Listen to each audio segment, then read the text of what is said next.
Nito pong 2014, lumabas po ang isang panukalang batas sa House of Representatives na halos nagpayanig sa mundo ng mga coin collectors. Ito ang House Bill 4411 na pinamagatang An Act Penalizing the Hoarding of Legal Tender Coins of the Philippine Currency. Ang ibig sabihin ay kapag ito ay naisa batas, maaaring bawal na po ang pagkolekta ng mga barya dito sa ating bansa. Ano nga ba ang dahilan kung bakit isinulong ang batas na ito? Matagal na po kasing reklamo ng gobyerno na may coin shortage dito sa Pilipinas. Sinasabi po ng Bangko Sentral ng Pilipinas or BSP na maraming barya ang naiipon at hindi po umiikot sa ekonomiya. Dahil dito, nahihirapan po ang mga negosyo at mamimili sa sukli. Kaya raw kailangan pigilan ang tinatawag nilang coin hoarding. Ngayon ay ano naman ang parusa sa mga mahuhuling nagho-hoard ng barya? Sa ilalim po ng panukalang batas, ang sino mang mapapatunayang nagtatago o nag-iipon ng sobra-sobrang barya ay maaari pong maharap sa multang hanggang 300,000 pesos at kulong ng hanggang 8 years or 8 taon. Mabigat na parusa ito lalo na kung ikukumpara sa simpleng pag-iipon o pagkolekta ng mga tao. Ngayon ay paano naman malalaman kung hoarding nga ang ginagawa? Isa sa pinakamahirap na bahagi ng batas ay kung paano nga ba i-define ang hoarding. Sabi po ng BSP, sila ang magtatakda kung gaano po karaming barya ang pwedeng hawakan ng isang individual o negosyo. Magkakaiba po ang batayan para sa mga tao at para sa mga small businesses. At kada 3 taon, pwede po nilang baguhin ang definisyon depende sa supply at demand ng barya. Ngayon ay may exemption ba ang ilang sektor? Ang kasagutan po sa katanungan na yan ay oo. Sabi po ng panukala, hindi sakop ang mga charitable institutions, bangko, financial institutions at mga government agencies. Bukod pa dito, pwede pong bigyan ng BSP ng exemption ang mga retailers, depende po sa kanilang gross sales.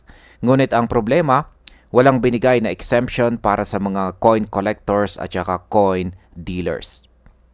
Ano naman po ang mangyayari sa mga baryang nahuli bilang hoarded?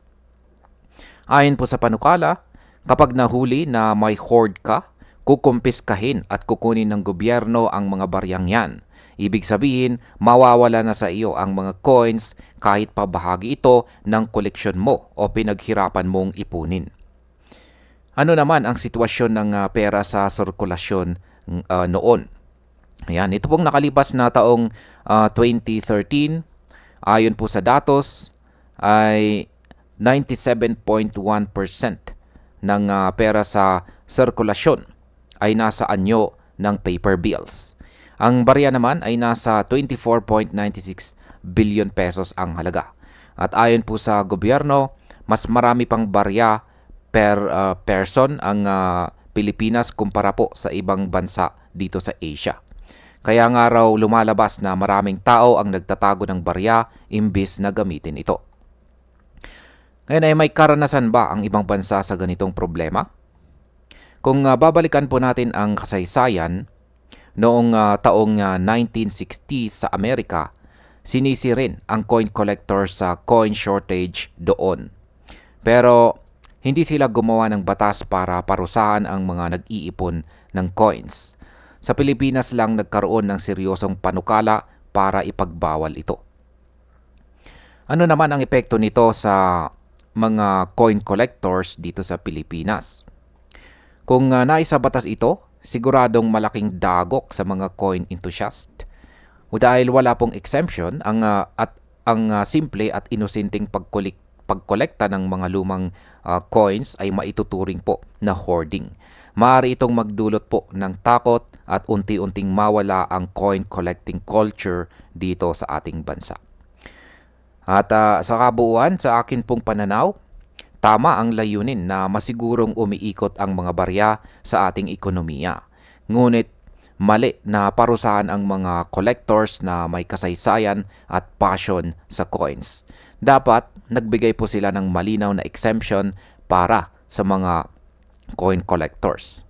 Ang pagkolekta ng barya ay hindi po simpleng hoarding, kundi bahagi po ng kultura at kasaysayan.